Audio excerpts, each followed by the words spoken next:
Superhero statues along Cihampela Street have become the city's modern landmarks, and deservedly so. During the Asian economic crisis in the 90s, Bandung's denim factory started selling original jean designs along this strip. The stiff competition called for inventive ways to lure shoppers, and store owners put up these larger-than-life statues, heroes who saved the day.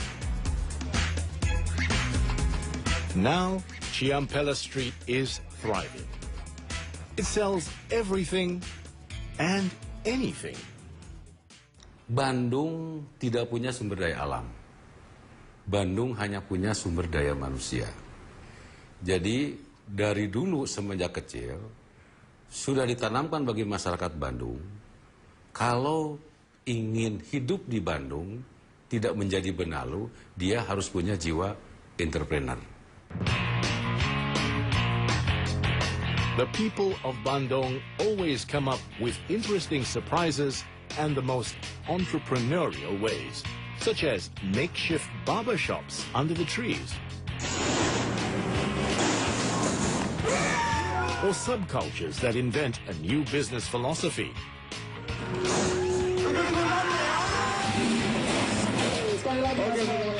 In the 90s, the city's youth-oriented communities gave birth to do-it-yourself clothing. In a quest for relatively affordable styles that evoke their free spirit, they started to produce one-of-a-kind T-shirts and accessories for themselves.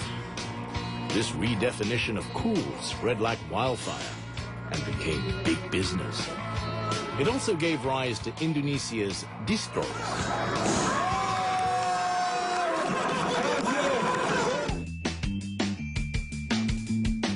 Distros or distribution outlets sell limited edition clothing without being heavy on the pocket.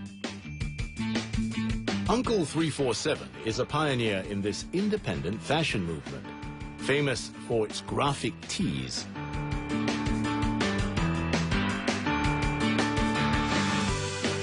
And its founder, 38-year-old Dendi Darman, became one of Bandung's youngest self-made millionaires. He started producing T-shirts for himself and his friends 15 years ago, when he was just a graphic design student, sewing and printing the tees himself. Today, he employs 100 workers, including 10 designers. He also has 80 resellers around Indonesia who are limited to 2 items per model to ensure exclusivity. Lately, Uncle 347 has started exporting to nearby Asian countries like Singapore. Its annual profit has reached close to $1 million. But this uber-rich artist believes running a creative startup needs to be true to its core. Menurut saya sih, kalau ini berangkatnya dari apa ya, dari hasrat karena desain, karena senang gitu. Ketika ini jadi bisnis, kita melihat ini kayak hadiahnya gitu, kayak hadiah aja gitu ketika bisnis. Mungkin kayak gitu, jadi bukan manajemen yang bagus, tapi kreatifnya bagus, nanti manajemennya yang bakal backup. Distro is very phenomenal because we create the market, not the market who create the distro.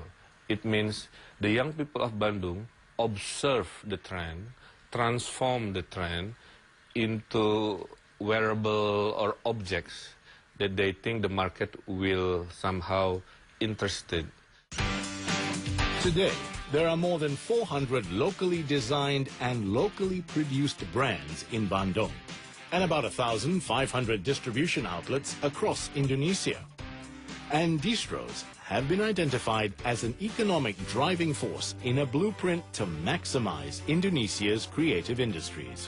We began to evaluate the importance of the creative economy for Indonesia and how it was a potential source of growth, job creation, and we started looking into it, hence the blueprint.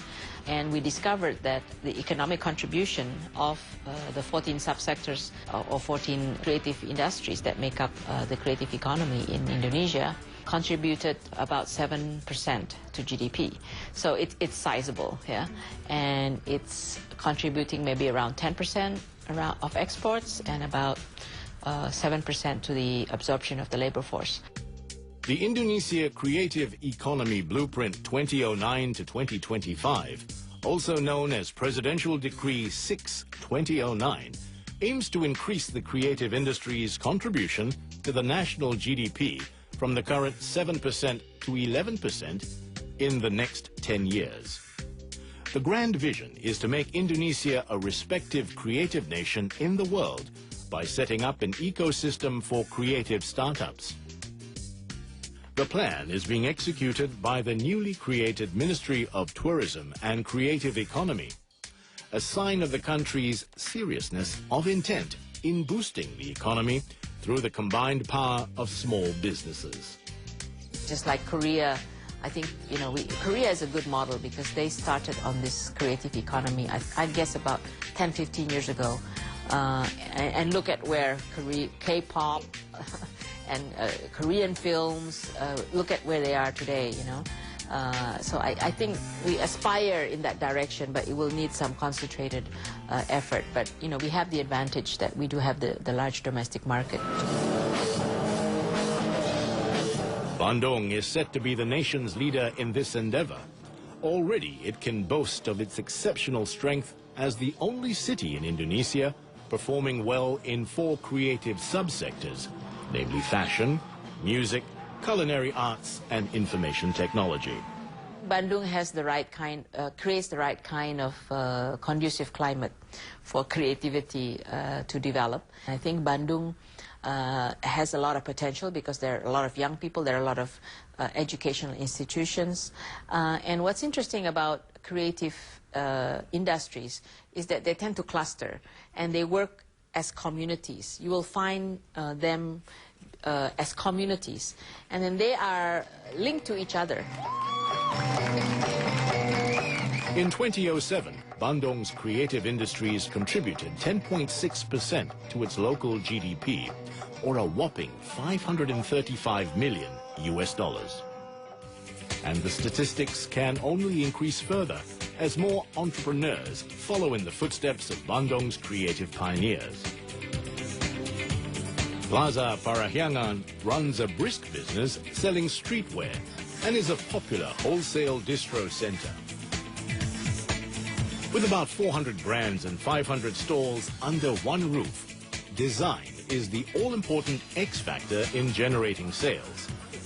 Asep Rusmana owns 4 stores in Plaza Parahyangan and is the chairman of the Distro Bandung Businessman Union. He used to have a textile manufacturing business producing mass products, but in 1997, he focused on running a distro. Under his brand, new models must be released weekly and production is limited to only 12 pieces per design. Karena asumsinya produksi ini tidak pernah takut atau tidak pernah terganggu dengan barang-barang seperti dari Cina. Karena kan pada dasarnya produk Cina itu massal, global. Sedangkan kita, distro itu limit, edition limit ya. Jadi produknya itu hanya sedikit-sedikit. Ya, artinya sedikit-sedikit itu tidak jenuh dan terus berkreasi, berkembang, berubah-ubah itu, desain dari model dan sebagainya.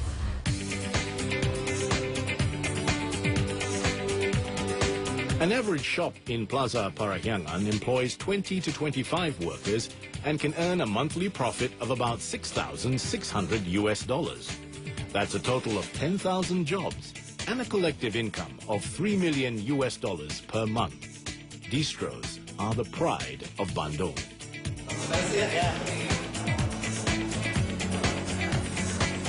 But with increasing competition, how do creative businesses keep pace, both at the local and international level? After the break, the vision of a creative city.